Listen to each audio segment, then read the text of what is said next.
Hello my dear friends, you're in the Military Summary channel, and today we will discuss the situation in Ukraine on the 31st of July of 2024. Today we have a lot of very interesting updates, so let's start. And the most important updates is coming from Kiev. Let's take a look at them, and first report is about F-16s. According to information we have, Bloomberg writes that the F-16 is already in Ukraine. The deadline for the transfer of the US military aircraft is the end of this month, and it has been met according to people familiar with the matter. According to them, the number of planes is small. It is unclear whether Ukrainian pilots who have trained with their Western allies in recent months will be able to use military aircraft immediately, or whether this process will take longer.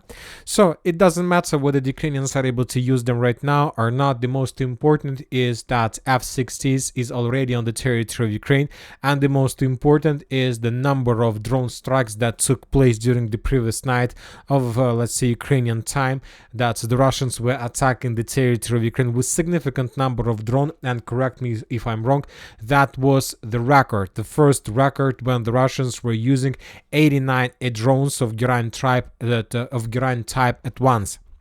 So most likely these two pieces of news are connected between each other.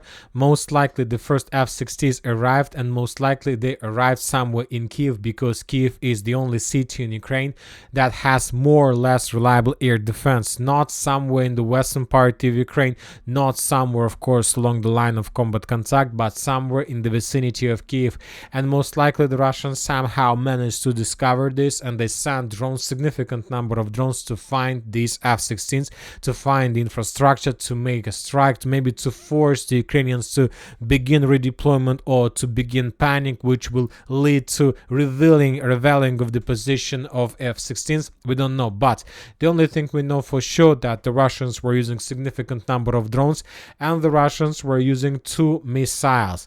And according, for example, to Ministry of Defense of Ukraine, during the previous day they managed to bring down 89 of 89 Shaheds, or drones were brought down by the Ukrainians, and according to Ukrainian sources they managed to destroy just one missile. This is a Ha-59 missile. If we return back to map of strikes, maybe the quality of your screens or the picture is so small so you will not be able to see the details I'm going to talk about, but if you can see this, so let's discuss. These yellow triangles is drones, Geraint drones that were flying above the territory of Ukraine during the previous 24 hours. There is a small green road in the most southern part of Ukraine, and this is Ha-59 missile that the Ukrainians managed to bring down somewhere in the vicinity of Kryvyi Rog. And there is another blue road, this one straight line, and this is attack, this is the ballistic missile attack. The sources were saying that this is the ballistic missile that the Russians began using in the special military operation. This missile the Russians can use this missile within 500 kilometers, and maybe the Russians were trying to use this missile surface to surface to destroy Ukrainian positions, and maybe to destroy the infrastructure or the Ukraine F-16s that have just arrived on the territory of Ukraine. Anyway, we don't know for sure, we can just speculate, we can build some projections, but anyway, I think that something important happened during the previous 24 hours, and maybe soon we're gonna get details and we're gonna understand what exactly was happening. Furthermore, today we also got reports that Ukrainians began building decoys. For example, in this photo we can see some barracks, some hangar where the Ukrainians were building F-16s decoys, trying to obviously they are going to use them to stretch the Russian attention and to, of course, make the Russians make mistakes, to attack, let's say, fake targets.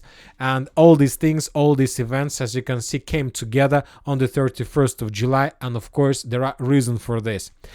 Now let's move to the situation on the ground. We have very interesting reports and very interesting updates from Toretsk-New York agglomeration. We are going to start from this area because the most important updates are coming exactly from this territory. As you can see, we have adjusted the map. We have added 2 territories under complete Russian control, and as you can see, the progress is significant.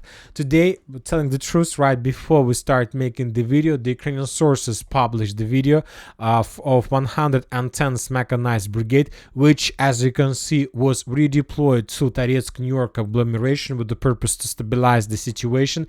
This brigade used to be located on Pokrovsk-Avdiivka direction, but now the Ukrainians redeployed it here to reinforce positions and forces of 41st, 32nd brigades and so on. So the Ukrainians were FPV droning the Russian positions. Most of these episodes of this video were geolocated. One of the FPV drone strike was geolocated in this area, right between the coal mine, the Terikon landfill of Artyoma, between landfill of Artyoma and the landfill of Pivnichne. So this is the first geolocation, and this is the second geolocation, the building that was FPV droned by the Ukrainians. So now, based on these two geolocations, most of the mappers have already adjusted their maps or about to do this. But even from this configuration of the strikes, we can make a conclusion that the Russians first of all established complete control over the residential area, and now the Russians are trying to take this landfill in pincers. So this is the first pincer of attack, and this is the second one. Of course, there are still a lot of job to do when the Russians are able to cut the main supply roads that Ukrainians used to support and to reinforce forces in this area.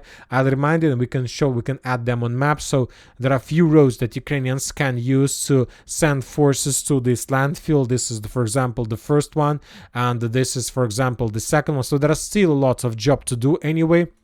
But every single square kilometer, the Russians are moving in the western and northwestern direction, reduce the Ukrainian chances to hold this territory for a very long time.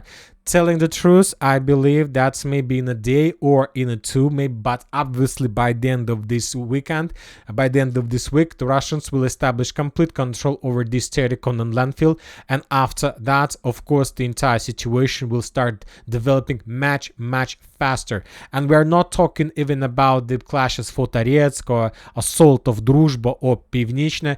The most important, the biggest benefit that this landfill can give the Russians is complete control of the situation in New York agglomeration.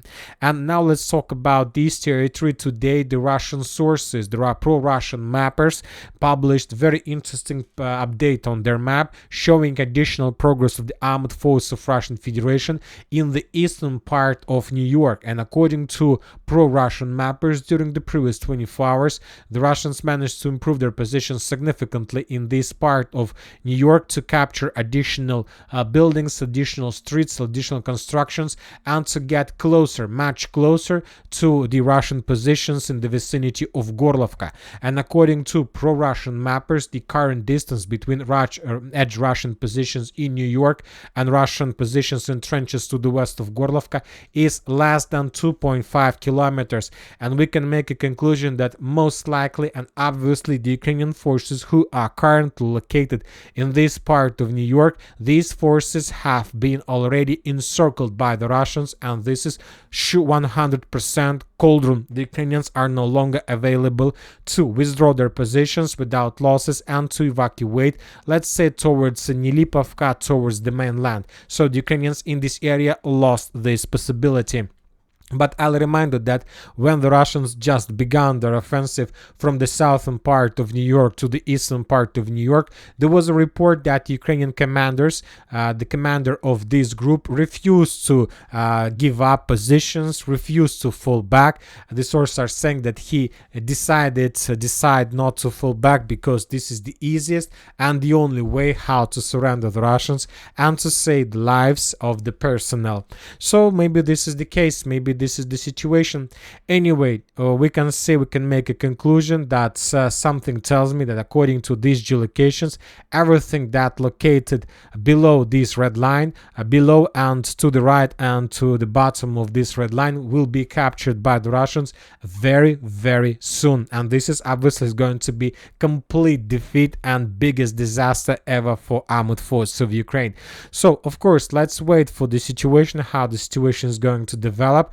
Most likely after the landfill, one Russian group is going to move to Nilipovka. So let's project a little bit to build some speculations. Other Russian group obviously is going to get to go to this block by the name of Zabelka. These two areas will allow the Russians to dig in deeper, to split Ukrainian defense into many parts, and to defeat the Ukrainians completely in this direction. Now let's move further. Let's talk about Chasiv Yar area. We have additional updates and we have changes on the ground.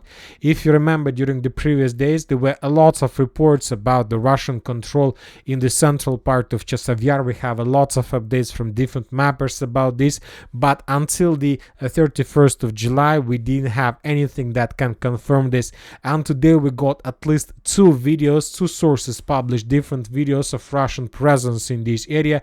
For example, in this part of this big video that has a lot of episodes of clashes in this direction, we can see Ukrainian FPV drone strike on Russian tank that was crossing, that was moving from Russian side of canal to the Ukrainian. This armored vehicle was damaged exactly in this point.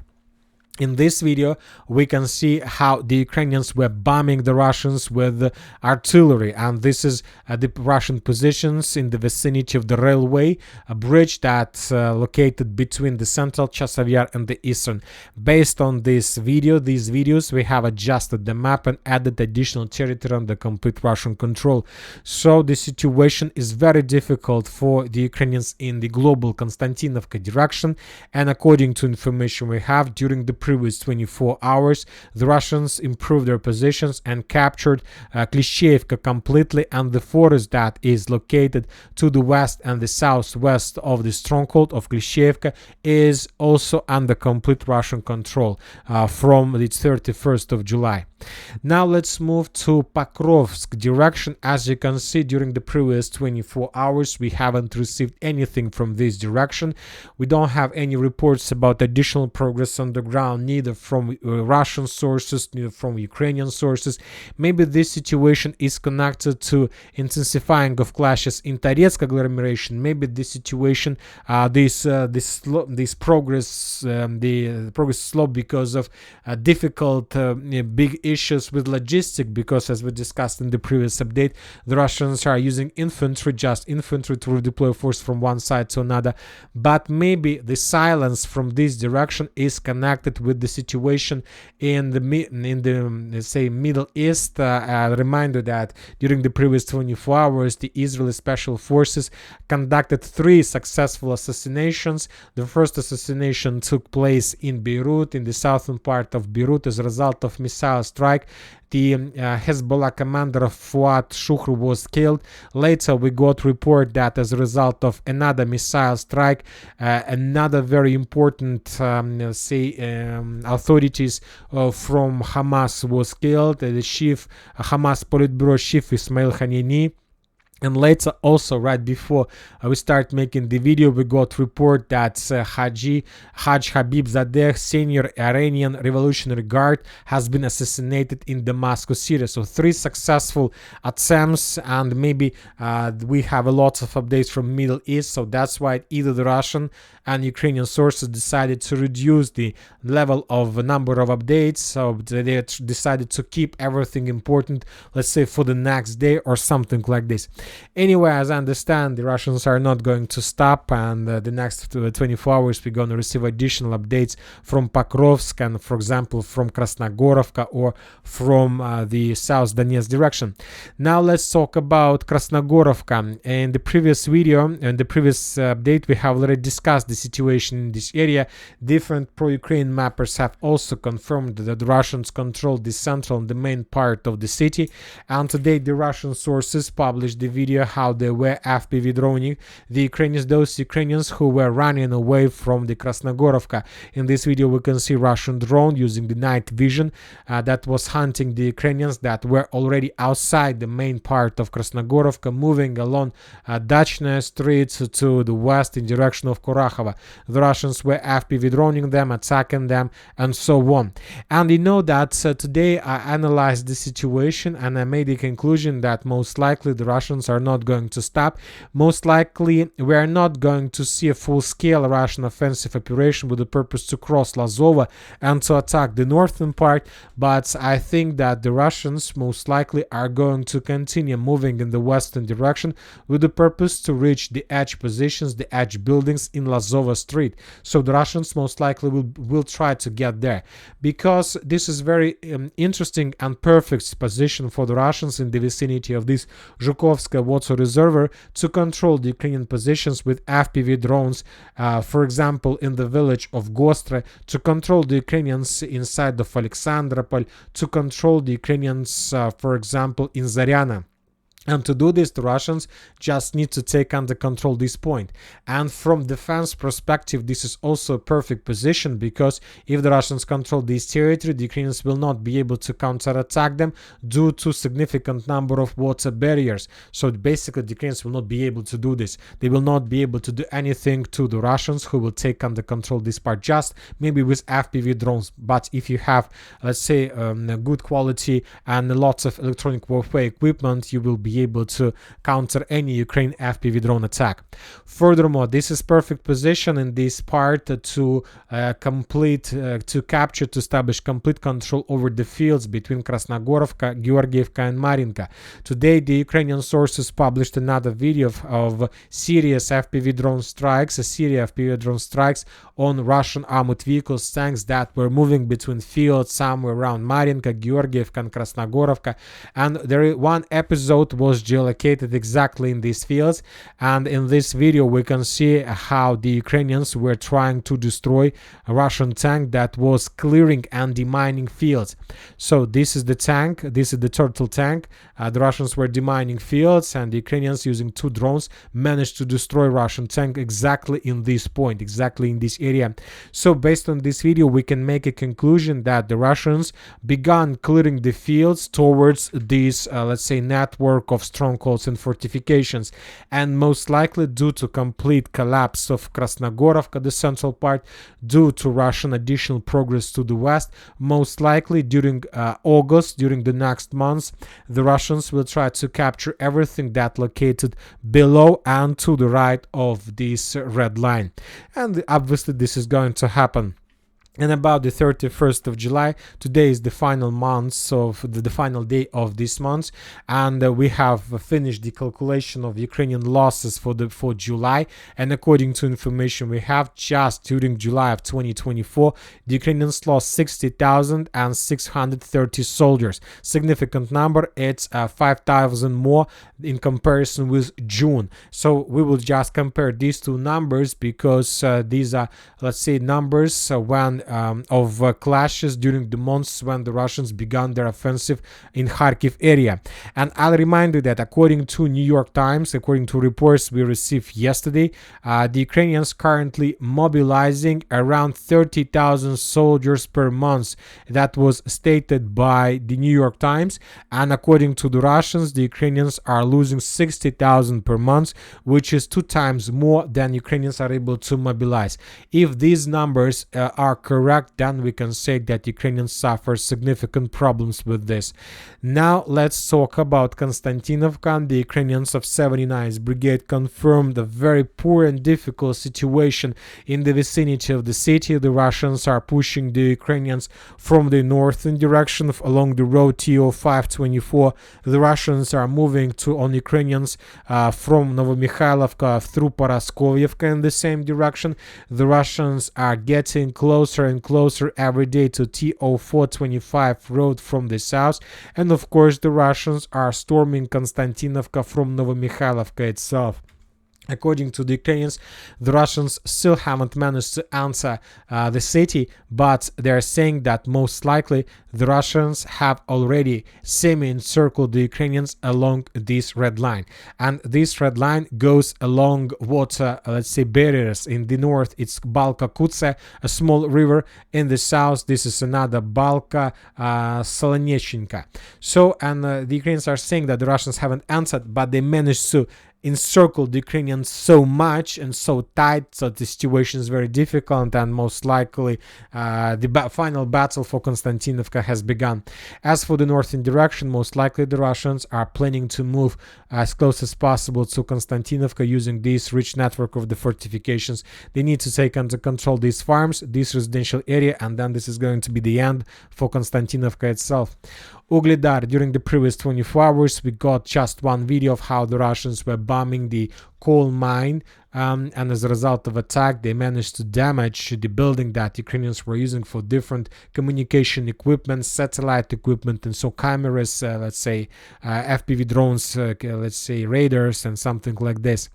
Now let's move further. Let's talk about Rabotina, Zaporizhia direction. As you can see, we continue receiving significant number of geolocations from this area. The Russians increased their, intensified their activity. In this video, we can see the Russian troopers that were storming additional line of trenches of armored forces of Ukraine under very heavy fire of Ukraine FPV drones. Based on this video, we have adjusted the map and added additional territory under complete Russian control. Furthermore, we got, let's say, significant activity of Russian FPV drones along the line of combat contact. The Russians were hunting and destroying the Ukrainian forces who were moving from one side of Rabotina foothold to another. This activity, including activity in the vicinity of Nestyryanka, and this is the video that was published by the Ukrainians. In this video, we can see the use either of J-Dam bomb or a Hammer bomb of French production. Anyway, this is the first video from this direction. Nestyryanka, by the way, was very active, is been active for a very long time, and we see that maybe, I'll remind you that a few days ago we got a report that the Russians concentrated around 90,000 soldiers. Maybe the Russians do have some plans to begin offensive in direction of Novodarivka, Novoandreevka, and Novodanilovka, and obviously we are going to see this very, very soon. 90,000 soldiers is a very big, powerful army that can capture the city of Orekhov. Kherson direction, we haven't received anything special. Siversk direction, we haven't received anything special, just regular activity, and Kupiansk the same, just regular activity with significant number of bombs, attacks that were published by the Russian forces. This direction, we have just one changes on map in the vicinity of Sinkovka. Let's take a look at this video. In this video, we can see the Russian personnel carrier that was moving towards the line of combat contact, towards the Ukraine positions, with the purpose to land infantry and to begin storming Ukraine positions. But this personnel carrier was attacked by the Ukraine FPV drones and most likely was destroyed. This event took place here, and we have adjusted the map, adding additional control on the Russian forces. And I'll remind you that this territory used to be in the gray zone because we had the video from this we had the map update according to different mappers about this territory. Now we have finally the visual geolocation. Kharkiv direction, we haven't received anything special, just significant number of FABs, significant number of aviation strikes in the northern part of Ovchansk with the purpose to destroy Ukrainian temporary positions and to force them to fall back. The city or northern part of Ovchansk has been reduced to ruins already by the Russians and by the Ukrainians. This is already Mariinka. There are just some high-rise building left in the central citadel, but nothing more. And as you can see, no changes on the ground. Maybe the forces are regrouping, maybe they're preparing before the next phase of offensive operation, or maybe the Ukrainians are waiting for appearance of F-16s in the sky of Ukraine, and obviously this is going to happen in August. And that's it for today. Military Summary channel reminds we condemn any violence in the world. Thank you for watching, subscribe to my channel, put your likes, join my Patreon, and have a good day. Bye bye.